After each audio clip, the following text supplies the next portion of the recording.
Hallelujah. Good morning. ಬೆಳಗಾಯ್ತು ಪ್ರಿಯರೇ, 7 ಗಂಟೆ ಆಯ್ತು. ಯಾವತ್ತೋ ಬೆಳಗಾಯ್ತು. ಎಚ್ಚರಗೊಂಡಿದ್ದೀರಾ? ದೇವರ ಮಾತು ಕೇಳಲು ಸಿದ್ಧರಾಗಿದ್ದೀರಾ? ಬನ್ನಿ ಚಿಕ್ಕ ಪ್ರಾರ್ಥನೆ ಮಾಡಿ ಆರಂಭಿಸೋಣ. ಪರಿಶುದ್ಧ ದೇವರೇ, ನಿಮಗೆ ವಂದನೆಗಳು. ಮತ್ತೊಂದು ದಿನ ನಮಗೆ ಕೊಟ್ಟಿದ್ದೀರಿ. ಮತ್ತೊಮ್ಮೆ ನಮ್ಮೊಂದಿಗೆ ಮಾತಾಡಿ ನಮ್ಮ ಹೃದಯದ ಆಸೆ ತೀರಿಸಿರಿ, ನಮ್ಮ ಹೃದಯದ ಅವಶ್ಯಕತೆ ತೀರಿಸಿರಿ ಎಂದು, ನಿಮ್ಮನ್ನು ಘನಪಡಿಸುವ ಜೀವಿತ ದಯಪಾಲಿಸಿರಿ ಎಂದು, ನಿಮಗೆ ಮೊರೆ ಇಡಲು ಕೃಪೆ ತೋರಿಸಿರಿ ಎಂದು, ನಿಮ್ಮ ಜೊತೆ ಇರುವಿಕೆ ಅನುಗ್ರಹಿಸಿರಿ ಎಂದು ಕ್ರಿಸ್ತನ ನಾಮದಲ್ಲಿ ಬೇಡುತ್ತೇನೆ ತಂದೆಯೇ, ಆಮೇನ್. ಹೇಗಿದ್ದೀರಿ ಪ್ರಿಯರೇ? ದಿನಾಲು ವಾಕ್ಯ ಕೇಳುವಂತಹ ನೀವು ಹೇಗಿದ್ದೀರಿ ಎಂದು ಕೇಳುವಂಥದ್ದು ನನ್ನ ಜವಾಬ್ದಾರಿಕೆಯಾಗಿದೆ. ದೇವರ ವಾಕ್ಯವನ್ನು ದಿನಾಲು ಬೆಳಗ್ಗೆ 7 ಗಂಟೆಗೆ ಪ್ರತಿದಿನ ಈ ಸೋಷಿಯಲ್ ಮೀಡಿಯಾದ ಮೂಲಕ ಯೂಟ್ಯೂಬ್ ಚಾನಲ್ನಲ್ಲಿ ಪ್ರಸಾರ ಮಾಡುತ್ತಲೇ ಇದ್ದೇವಲ್ಲವೇ? ಅದೇ ರೀತಿ ಬೇರೆ ಬೇರೆ ಮಾಧ್ಯಮದ ಮೂಲಕ ಅಂದರೆ ಫೇಸ್ಬುಕ್, ಟಿವಿ, ಯೂಟ್ಯೂಬ್ ಮೂಲಕ ದಿನಕ್ಕೆ 8 ಸಾರಿ ಬೇರೆ ಬೇರೆ ರೀತಿಯಾಗಿ ನಿಮಗೆ ವಾಕ್ಯ ಸಾರುತ್ತಲೇ ಇದ್ದೇವಲ್ಲವೇ? ಹೀಗಿರುವಲ್ಲಿ ನಿಮ್ಮಲ್ಲಿ ಎಷ್ಟು ಜನ ವಾಕ್ಯ ಕೇಳ್ತಾ ಇದ್ದೀರಿ? ನಿಮ್ಮಲ್ಲಿ ಎಲ್ಲರೂ ಕೇಳ್ತಿದ್ದೇವೆ ಅನ್ನುತ್ತಾ ಇದ್ದೀರಿ. ಒಳ್ಳೆಯದು, ಸಂತೋಷ, ದೇವರಿಗೆ ಸ್ತೋತ್ರ. ಆದರೆ ವಾಕ್ಯವನ್ನು ನೀವು ಕೇಳುತ್ತಿರುವಾಗ ನಿಮ್ಮಲ್ಲಿ ನಂಬಿಕೆ ಅಭಿವೃದ್ಧಿ ಆಗುತ್ತಿದೆಯಾ? ನಿಮಗೆ ದೈವ ಭಯ ಉಂಟಾಗ್ತಾ ಇದೆಯಾ? ನಿಮ್ಮಲ್ಲಿ ಪರಿವರ್ತನೆ ಉಂಟಾಗ್ತಿದೆಯಾ? ಶುದ್ಧ ಹೃದಯವನ್ನು ಕಾಪಾಡಿಕೊಳ್ತಾ ಇದ್ದೀರಾ? ಮೇಲಿಂದ ಮೇಲೆ ವಾಕ್ಯದಿಂದ ನಿಮ್ಮ ಸ್ಥಿತಿ ಏನೆಂದು ನೀವು ಗ್ರಹಿಸಿಕೊಂಡು ಕರ್ತನ ಸನ್ನಿಧಿಯಲ್ಲಿ ಪ್ರಾರ್ಥಿಸಿ ಪಶ್ಚಾತ್ತಾಪ ಪಟ್ಟವರಾಗಿ ಶುದ್ಧೀಕರಿಸಲ್ಪಡ್ತಾ ಇದ್ದೀರಾ? ಇದು ಬಹಳ ಅವಶ್ಯಕವಾಗಿದೆ. ವಾಕ್ಯ ಕೇಳಿದವರಾಗಿರದೆ ಕೇಳಿದವುಗಳ ಮೇರೆಗೆ ನಡೆಯುವವರಾಗಿರಬೇಕು. ನೀವು ರಕ್ಷಣೆ ಹೊಂದಿದ್ದೀರಾ? ದೀಕ್ಷಾಸ್ನಾನ ತೆಗೆದುಕೊಂಡಿದ್ದೀರಾ? ಹಾಗಾದರೆ ನಿಮಗೇನು ಅನ್ನುತ್ತಾರೆ? ವಿಶ್ವಾಸಿಗಳು ಅನ್ನುತ್ತಾರೆ. ಆ ನಂಬಿಕೆಯನ್ನು ಅಭಿವೃದ್ಧಿಪಡಿಸಿಕೊಳ್ಳಬೇಕು. ಆ ನಂಬಿಕೆಯನ್ನು ಕಾಪಾಡಿಕೊಳ್ಳಬೇಕು. ನಂಬಿಕೆಯನ್ನು ಕೂಡ ಪೋಷಿಸಬೇಕು ಪ್ರಿಯರೇ. ನಮಗೆ ನಂಬಿಕೆ ಇದೆ ಎಂದು ಹೇಳಿ ಎಂದು ಅದಕ್ಕೆ ತಕ್ಕಂತಹ ಪೋಷಿಸಿಕೊಳ್ಳದಿದ್ದರೆ ಏನ್ ಪ್ರಯೋಜನ?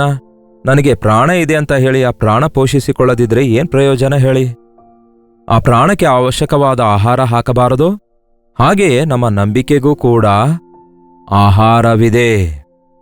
ಮನುಷ್ಯನು ರೊಟ್ಟಿ ತಿಂದ ಮಾತ್ರದಿಂದ ಬದುಕುವುದಿಲ್ಲ, ದೇವರ ಬಾಯಿಂದ ಹೊರಡುವ ಪ್ರತಿಯೊಂದು ಮಾತಿನಿಂದ ಬದುಕುವನು ಎಂದು ಯೇಸು ಹೇಳಿದ್ದಾರೆ. ಕೇಳುವುದರಿಂದ ನಂಬಿಕೆ ಉಂಟಾಗುತ್ತೆ. ಅದು ಕೂಡ ಕ್ರಿಸ್ತ ಯೇಸುವಿನ ಮಾತುಗಳು ಕೇಳುವುದರಿಂದ ನಂಬಿಕೆಯು ಅಭಿವೃದ್ಧಿಯಾಗುತ್ತದೆ. ಅಷ್ಟಕ್ಕೂ ನೀವು ವಿಶ್ವಾಸಿಗಳಾಗಿದ್ದೀರಾ? ನೋಡೋಣ ಬನ್ನಿ. ಕೊರಿಂಥದವರಿಗೆ ಬರೆದ 2ನೇ ಪತ್ರಿಕೆ 13ನೇ ಅಧ್ಯಾಯದ 5ನೇ ವಚನ ಓದುತ್ತಾ ಇದ್ದೇನೆ, ಕೇಳ್ರಿ. ಕ್ರಿಸ್ತ ನಂಬಿಕೆಯಲ್ಲಿ ಇದ್ದೀರೋ ಇಲ್ಲವೋ ಎಂದು ನಿಮ್ಮನ್ನು ನೀವೇ ಪರೀಕ್ಷಿಸಿಕೊಳ್ಳಿರಿ, ನಿಮ್ಮನ್ನು ಪರಿಶೋಧಿಸಿಕೊಳ್ಳಿರಿ. ಇಲ್ಲಿ ಕೊರಿಂಥಿ ಸಭೆಗೆ ಪೌಲನು ಹೇಳುವುದನ್ನು ನೋಡ್ತೇವೆ. 2 ವರ್ಷ ಅವರಿಗೆ ಉಪದೇಶ ಮಾಡಿ ಆ ಸಭೆಯನ್ನು ಉಜ್ಜೀವಗೊಳಿಸಿದ ನಂತರ ಹೇಳ್ತಾನೆ. ಆ ಸಭೆಗೆ ಬರೆದ ಕೊನೆ ಪತ್ರಿಕೆ ಅಂದರೆ 2ನೇ ಪತ್ರಿಕೆಯ ಕೊನೆಯ ಅಧ್ಯಾಯದಲ್ಲಿ ಪೌಲನು ಕೇಳ್ತಾನೆ ಇಲ್ಲಿ ಅವರಿಗೆ, ನೀವು ಕ್ರಿಸ್ತ ನಂಬಿಕೆಯಲ್ಲಿ ಇದ್ದೀರೋ ಇಲ್ಲವೋ ಎಂದು ನಿಮ್ಮನ್ನು ನೀವೇ ಪರೀಕ್ಷಿಸಿಕೊಳ್ಳಿರಿ, ನಿಮ್ಮನ್ನು ನೀವೇ ಪರಿಶೋಧಿಸಿಕೊಳ್ಳಿರಿ. ಯಾರೂ ನಮಗೆ ಪರೀಕ್ಷೆ ಟೆಸ್ಟ್ ಇಡುವ ಅಗತ್ಯವಿಲ್ಲ. ನಮ್ಮ ಭಕ್ತಿಯ ವಿಷಯದಲ್ಲಿ ನಮ್ಮಷ್ಟಕ್ಕೆ ನಾವೇ ಪ್ರಶ್ನಿಸಿಕೊಳ್ಳಬೇಕು. ನಮ್ಮನ್ನು ನಾವೇ ಪರೀಕ್ಷಿಸಿಕೊಳ್ಳಬೇಕು. ನಮ್ಮನ್ನು ನಾವೇ ಪರೀಕ್ಷಿಸಿಕೊಳ್ಳಬೇಕು. ನಾವು ನಂಬಿಕೆಯಲ್ಲಿ ಎಷ್ಟರ ಮಟ್ಟಿಗೆ ಬೆಳೆದಿದ್ದೇವೆ ಎಂಬುದಾಗಿ. ನೀವು ಕ್ರಿಸ್ತ ನಂಬಿಕೆಯಲ್ಲಿ ಇದ್ದೀರೋ ಇಲ್ಲವೋ ಎಂದು ನಿಮ್ಮನ್ನು ನೀವೇ ಪರೀಕ್ಷಿಸಿಕೊಳ್ಳಿರಿ, ನಿಮ್ಮನ್ನು ನೀವೇ ಪರಿಶೋಧಿಸಿಕೊಳ್ಳಿರಿ. ಹೇಗೆ ಪರೀಕ್ಷಿಸಿಕೊಳ್ಳಬೇಕು? ನನಗೆ ನಂಬಿಕೆ ಇದೆ ಎನ್ನುವಂಥವನು ಸಾಲ ಮಾಡುವುದಿಲ್ಲ. ನನಗೆ ನಂಬಿಕೆ ಇದೆ ಎನ್ನುವವನು ಪ್ರತಿ ಸಣ್ಣ ವಿಷಯಕ್ಕೆ ಕಳವಳಗೊಳ್ಳುವುದಿಲ್ಲ. ನನಗೆ ನಂಬಿಕೆ ಇದೆ ಎನ್ನುವಂಥವನು ನನ್ನ ಯೇಸು ನನಗೆ ಸ್ವಸ್ಥಪಡಿಸುತ್ತಾರೆ ಎಂದು ನಂಬುತ್ತಾನೆ.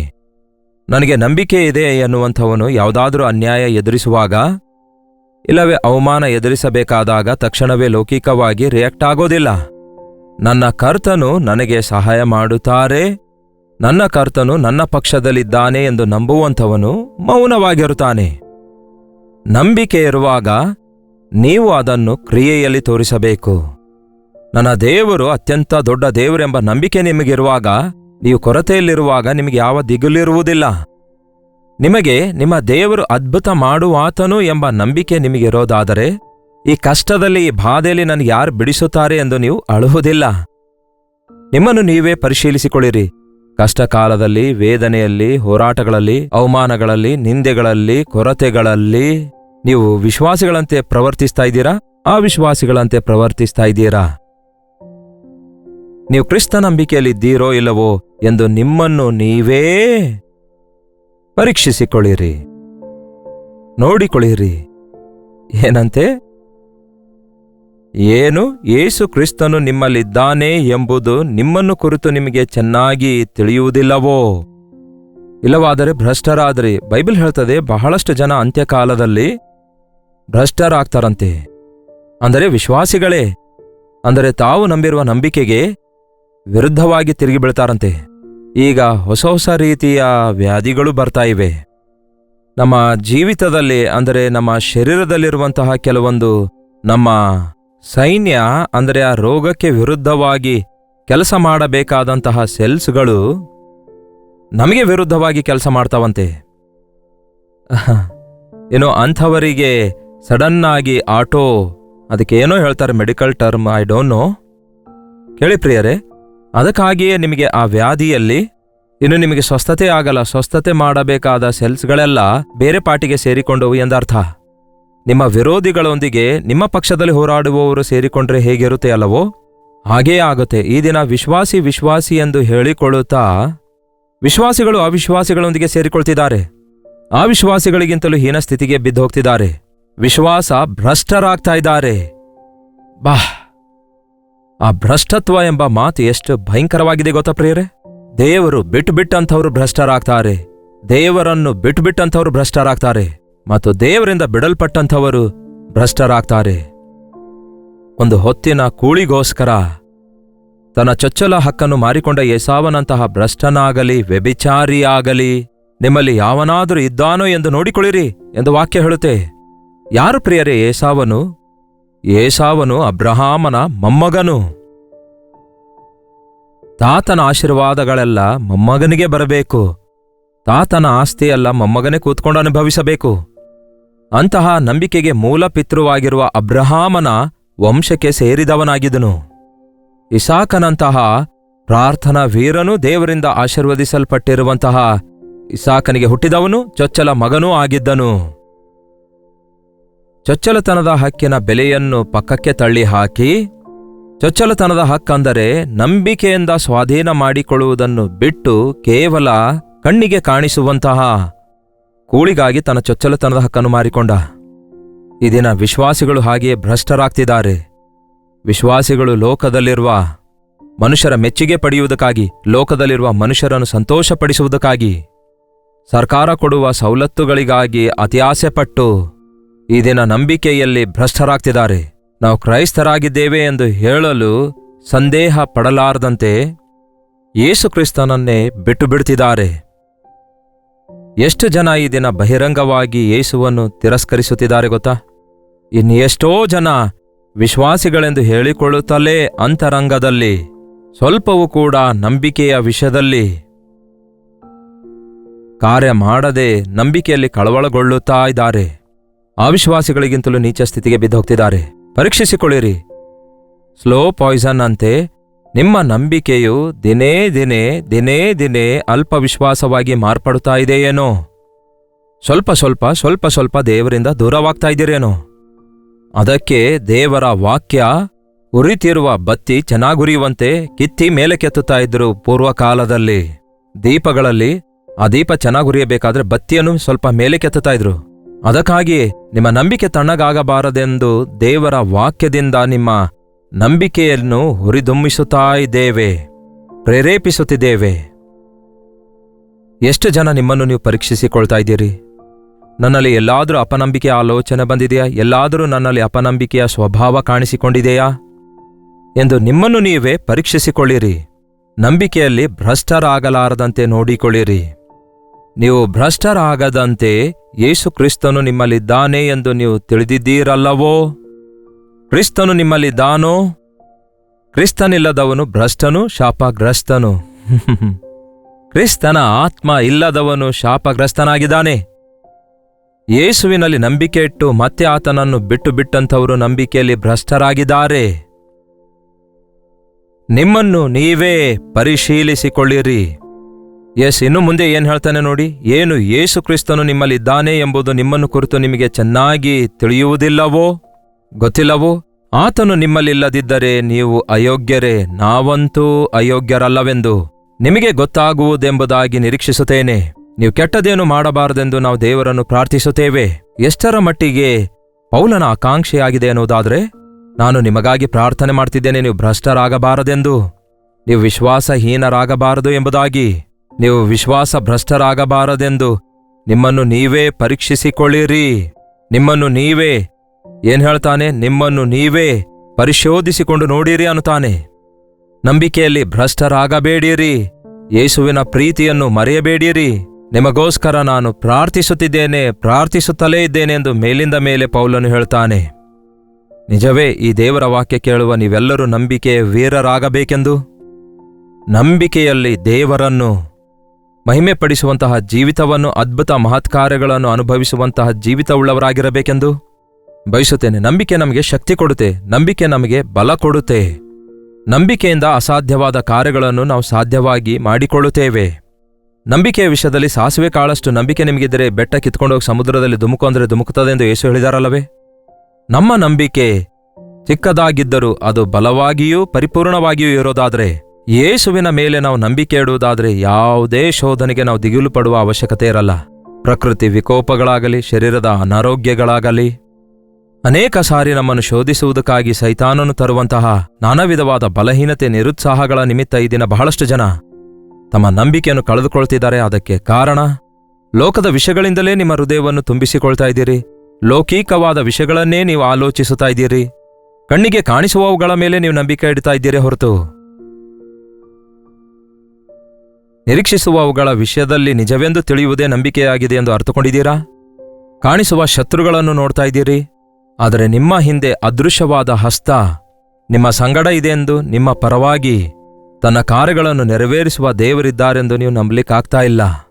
ಯಾವುದೇ ಶತ್ರುವಿಗೆ ನೀವು ಭಯಪಡುವ ಅಗತ್ಯವಿಲ್ಲ ಪ್ರಿಯರೇ. ಶತ್ರು ನಿಮ್ಮ ಮೇಲೆ ದಾಳಿ ಮಾಡ್ತಾ ಬರುವಂತೆ ಕಾಣಿಸಿಕೊಳ್ಳುವಾಗ ಯೇಸು ಅಡ್ಡ ತಡೆಯುವ ಕರ್ತನಾಗಿದ್ದಾನೆ ಎಂಬ ಸಂಗತಿ ನೀವು ಗುರುತಿಸಬೇಕು. ನೀವು ಮಾಡುವಂತಹ ಪ್ರಾರ್ಥನೆ ನಿಮ್ಮ ಸುತ್ತಲೂ ಬೇಲಿಯ ಹಾಗಿರುತ್ತೆ.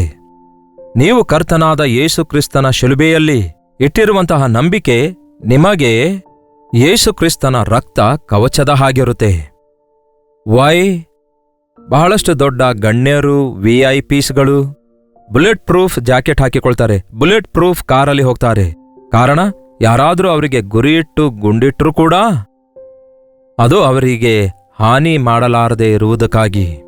ಹಾಗೆಯೇ ನಮಗೂ ಕೂಡ ಯೇಸು ಕ್ರಿಸ್ತನ ರಕ್ತ ನಮ್ಮ ಸುತ್ತಲೂ ಕವಚದ ಹಾಗಿರುವಾಗ, ಯೇಸುವಿನ ರಕ್ತದ ಪ್ರಭಾವದ ಅಡಿಯಲ್ಲಿ ನಾವಿರುವಾಗ ದುಷ್ಟ ಸೈತಾನನ ಅಗ್ನಿಬಾಣಗಳನ್ನೆಲ್ಲ ಆರಿಸಿಬಿಡ್ತೇವೆ. ಸೈತಾನನು ನಮಗೆ ಯಾವ ಹಾನಿ ಮಾಡಲಾರನು. ಇದನ್ನು ನೀವು ನಂಬುವುದಾದರೆ ನೀವು ಅದ್ಭುತ ಕಾರ್ಯ ಕಾಣುತ್ತೀರಿ. ನಿಮ್ಮ ಬಲಗಡೆಯಲ್ಲಿ 1000 ಜನ, ನಿಮ್ಮ ಎಡಗಡೆಯಲ್ಲಿ 10,000 ಜನ ಬಿದ್ದರೂ ಯಾವ ಅಪಾಯವೂ ನಿಮಗೆ ಸಂಭವಿಸದು. ಎಷ್ಟು ಹೆಚ್ಚು ವಾಕ್ಯವನ್ನು ಓದುತ್ತೀರೋ, ಎಷ್ಟು ಹೆಚ್ಚು ವಾಗ್ದಾನ ನಂಬುತ್ತೀರೋ, ಅಷ್ಟೇ ಹೆಚ್ಚಾಗಿ ನಾವು ನಂಬಿಕೆಯಲ್ಲಿ ಅಭಿವೃದ್ಧಿಯಾಗುತ್ತೇವೆ. ಕೆಲವೊಮ್ಮೆ ನಿಂತುಕೊಂಡು ನಿಮ್ಮ ನಂಬಿಕೆ ಎಷ್ಟು ಬೆಳೆದಿದೆ ಎಂದು ಮತ್ತು ನೀವು ನಂಬಿಕೆಯಲ್ಲಿ ಎಷ್ಟು ಬೆಳೆದಿದ್ದೀರಿ ಎಂದು ನಿಮ್ಮನ್ನು ನೀವೇ ಪರೀಕ್ಷಿಸಿಕೊಂಡು, ಸರಿಯಾಗಿ ಬೆಳೆದಿಲ್ಲವಾದರೆ ಪಶ್ಚಾತ್ತಾಪ ಪಟ್ಟವರಾಗಿ ಮತ್ತೊಂದು ಸಾರಿ ಶಕ್ತಿಯಿಂದ ತುಂಬಲ್ಪಡಿಯಿರಿ. ಫ್ಯೂಲ್ ಆಗೋಗಿದೆ ಎಂದು ನಾವು ಕಾರ್ನಲ್ಲಿ ಆ ರೆಡ್ ಸಿಗ್ನಲ್ ನೋಡಿದ ತಕ್ಷಣವೇ ಪೆಟ್ರೋಲ್ ಹಾಕಿಸಿಕೊಳ್ತೇವಲ್ಲವೇ? ಹಾಗೆಯೇ ನಮ್ಮ ಜೀವಿತದಲ್ಲಿ ಆಧ್ಯಾತ್ಮಿಕವಾಗಿ ಬಲಹೀನರಾಗ್ತಾ ಇದ್ದೇವೆ, ನಂಬಿಕೆಯಲ್ಲಿ ನಾವು ಬಲಹೀನರಾಗಿದ್ದೇವೆ ಎಂದು ಗ್ರಹಿಸಿಕೊಂಡಾಗ ವಾಕ್ಯವನ್ನು ಪಠಿಸಿ ಮೊಳಕಾಲೂರಿ ಪ್ರಾರ್ಥಿಸಿ ದೇವರ ಸನ್ನಿಧಿಯಲ್ಲಿ ಕಾದುಕೊಂಡಿರುವುದಾದರೆ ನಂಬಿಕೆಗೆ ಮೂಲನಾಗಿರುವ ಕ್ರಿಸ್ತನು ನಮ್ಮನ್ನು ಬಲಪಡಿಸುತ್ತಾರೆ. ಪ್ರಾರ್ಥನೆ. ಪರಿಶುದ್ಧ ದೇವರೇ, ಪ್ರೀತಿಯುಳ್ಳ ತಂದೆಯೇ, ಈ ದಿನಮಾನಗಳಲ್ಲಿ ಅಂದರೆ ಈ ಅಂತ್ಯಕಾಲದಲ್ಲಿ ನಂಬಿಕೆಯನ್ನು ಮನುಷ್ಯಕುಮಾರನು ಕಾಣುವನೋ ಎನ್ನುವಂತಹ ದಿನಮಾನಗಳಲ್ಲಿ ನಾವಿರುತ್ತಿರುವಾಗ, ವಿಜ್ಞಾನ ಹೆಚ್ಚಾಗುತ್ತಿರುವ ಹಾಗೆ ನಂಬಿಕೆ ಕ್ಷೀಣಿಸಲ್ಪಡುವಂತಹ ಸ್ಥಿತಿಯಲ್ಲಿ ಪ್ರತಿಯೊಂದು ಮನುಷ್ಯನುಂಟು ಮಾಡಿರುವ ಮಾನವ ಲೆಕ್ಕಾಚಾರದಿಂದಲೇ ಮುಕ್ತಾಯಗೊಳ್ಳುವಾಗ, ನಂಬಿಕೆಯಲ್ಲಿ ಕಾರ್ಯ ಮಾಡಲಾರದಂತಹ ಸ್ಥಿತಿಯಲ್ಲಿ ನಾವಿರುತ್ತಿರುವಾಗ, ಯೇಸುವಿನ ಕಡೆಗೆ ನೋಡುವವರಾಗಿ ನಂಬಿಕೆಯಲ್ಲಿ ಭ್ರಷ್ಟರಾಗಲಾರದಂತೆ ನಮ್ಮ ಜೀವಿತದಲ್ಲಿ ದೇವರೇ, ನಾವು ನಿಮ್ಮನ್ನು ಎಷ್ಟರ ಮಟ್ಟಿಗೆ ನಂಬುತ್ತಾ ಇದ್ದೇವೆ ಎಂಬುದಾಗಿ, ನಿಮ್ಮಲ್ಲಿ ಎಷ್ಟು ನಿರೀಕ್ಷೆ ಇಟ್ಟಿದ್ದೇವೆ ಎಂಬುದಾಗಿ ನಮ್ಮನ್ನು ನಾವು ಪರೀಕ್ಷಿಸಿಕೊಳ್ಳುವುದಕ್ಕಾಗಿ, ಪರಿಶೋಧಿಸಿಕೊಳ್ಳುವುದಕ್ಕಾಗಿಯೂ ಪಶ್ಚಾತ್ತಾಪ ಪಡುವುದಕ್ಕೂ ಮತ್ತೊಂದು ಸಾರಿ ನಿಮ್ಮ ಪಾದ ಸನ್ನಿಧಿಯಲ್ಲಿ ಪ್ರಾರ್ಥನೆ ಮಾಡಿ ನಂಬಿಕೆಯಲ್ಲಿ ಅಭಿವೃದ್ಧಿ ಹೊಂದಿ ಜಯಶಾಲಿಗಳಾಗಿ ಮುಂದೆ ಸಾಗಲು ನಮ್ಮಲ್ಲಿ ಪ್ರತಿಯೊಬ್ಬರಿಗೂ ಸಹಾಯ ಮಾಡಿರಿ ಎಂದು ಕ್ರಿಸ್ತನ ನಾಮದಲ್ಲಿ ಬೇಡುತ್ತೇನೆ ತಂದೆಯೇ, ಆಮೇನ್. ನಮ್ಮ ತಂದೆಯಾದ ದೇವರ ಪ್ರೀತಿಯೂ ಮಗನಾಗಿರುವ ಕ್ರಿಸ್ತನ ಕೃಪೆಯೂ ಆದರಣೆಕರ್ತನಾದ ಪವಿತ್ರಾತ್ಮನ ಸಹವಾಸವು ಕೂಡಿ ಬಂದಿರುವ ನಮ್ಮೆಲ್ಲರ ಸಂಗಡ ಇಂದಿಗೂ ಸದಾಕಾಲಕ್ಕೂ ನೆಲೆಯಾಗಿರಲಿ, ಆಮೇನ್. ದೇವರಿಗೆ ಸ್ತೋತ್ರ. ನಿಮ್ಮ ಪ್ರಾರ್ಥನಾ ಮನವಿಗಳನ್ನು 8939731313 ನಂಬರ್ಗೆ, ನೀವು ಇತರ ದೇಶದಿಂದಲೂ ವೀಕ್ಷಿಸುವುದಾದರೆ ಕೊಡಲ್ಪಟ್ಟ ಇದೇ ನಂಬರ್ಗೆ ನಿಮ್ಮ ಮನವಿ ಕಳಿಸಿರಿ. ನಿಮಗೋಸ್ಕರ ನಾವು ಪ್ರಾರ್ಥಿಸ್ತಾ ಇದ್ದೇವೆ. ದೇವರು ತಪ್ಪದೇ ತನ್ನ ಕಾರ್ಯಗಳನ್ನು ನಿಮಗೋಸ್ಕರ ಜರುಗಿಸುತ್ತಾರೆ. ಜ್ಞಾನ ಎಂಬ ಕಾರ್ಯಕ್ರಮದಲ್ಲಿ ಮತ್ತೆ ಭೇಟಿಯಾಗೋಣ. ಅಲ್ಲಿಯವರೆಗೂ ದೇವರ ಮಹಾಕೃಪೆ ಸದಾಕಾಲಕ್ಕೂ ನಿಮ್ಮೆಲ್ಲರ ಸಂಗಡ ನೆಲೆಸಿರಿ. ಏಪ್ರಿಲ್ 14ನೇ ತಾರೀಕಿನಂದು ಧಾರಾವಿಯಲ್ಲಿಯೂ ಹಾಗೆಯೇ ಏಪ್ರಿಲ್ 15ನೇ ತಾರೀಕಿನಂದು ಗೋರೆಗಾಂವ್ನಲ್ಲಿಯೂ 2 ಸ್ಥಳಗಳಲ್ಲಿ 2 ಈವ್ನಿಂಗ್ ಗೆಟ್ ಟುಗೆದರ್ ಅನ್ನು ಏರ್ಪಡಿಸುತ್ತಿದ್ದೇವೆ. ಹಿಂದಿಯಲ್ಲಿ ವಾಕ್ಯ ಕೇಳುತ್ತಿರುವ ನಿಮ್ಮನ್ನು, ತೆಲುಗುನವರನ್ನು, ಕನ್ನಡದವರನ್ನು, ಬೇರೆ ಭಾಷೆಯವರನ್ನು ಕೂಡ ವಾಕ್ಯದಿಂದ ಬಲಗೊಳ್ಳುತ್ತಿರುವ ನಿಮ್ಮೆಲ್ಲರನ್ನು ಮುಖಾಮುಖಿಯಾಗಿ ಕಾಣಬೇಕು, ನಿಮ್ಮೆಲ್ಲರಿಗೆ ಪ್ರಾರ್ಥಿಸಬೇಕೆಂದು ಎಷ್ಟೋ ಆಸೆಯಿಂದ ದೇವರ ಸನ್ನಿಧಿಯನ್ನು ನಾವೆಲ್ಲರೂ ಅನುಭವಿಸಿ ಕರ್ತನು ಕೊಡುವ ಸಂದೇಶವನ್ನು ಲಾಲಿಸುವುದರಿಂದ, ಕರ್ತನನ್ನು ಸ್ತುತಿಸಿ ಆರಾಧಿಸುವುದರಿಂದ ದೊಡ್ಡ ಉಜ್ಜೀವನವನ್ನು ನೋಡಬೇಕೆಂದು ಪ್ರಾರ್ಥಿಸಿ ಕೂಟಗಳನ್ನು ಏರ್ಪಡಿಸುತ್ತಿದ್ದೇವೆ. ನೀವು ಪ್ರಾರ್ಥನಾಪೂರ್ವಕವಾಗಿ ಬನ್ನಿ.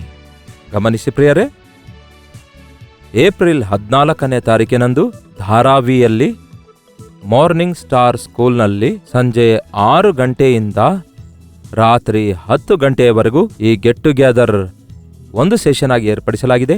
ಹಾಗೆಯೇ 15ನೇ ತಾರೀಕಿನಂದು ಬುಧವಾರ ಸಾಯಂಕಾಲ 6 ಗಂಟೆಯಿಂದ ರಾತ್ರಿ 10 ಗಂಟೆವರೆಗೂ ಗೋರೆಗಾಂವ್ನಲ್ಲಿ ಮತ್ತೊಂದು ಗೆಟ್ ಟುಗೆದರ್ ಅನ್ನು ಏರ್ಪಡಿಸುತ್ತಿದ್ದೇವೆ. ನಿಮಗೆ ಎಲ್ಲಿಗೆ ಬರಲು ಅನುಕೂಲವೋ ಇಲ್ಲವೇ 2 ಸ್ಥಳಕ್ಕೆ ಬಂದು ಪರಿಪೂರ್ಣವಾಗಿ ಆಶೀರ್ವದಿಸಲ್ಪಡಿರಿ. ಧಾರಾವಿಯ ವಿಳಾಸವನ್ನು ಗಮನಿಸಿ. Morning star school near Sion railway station, Dharavi, Mumbai.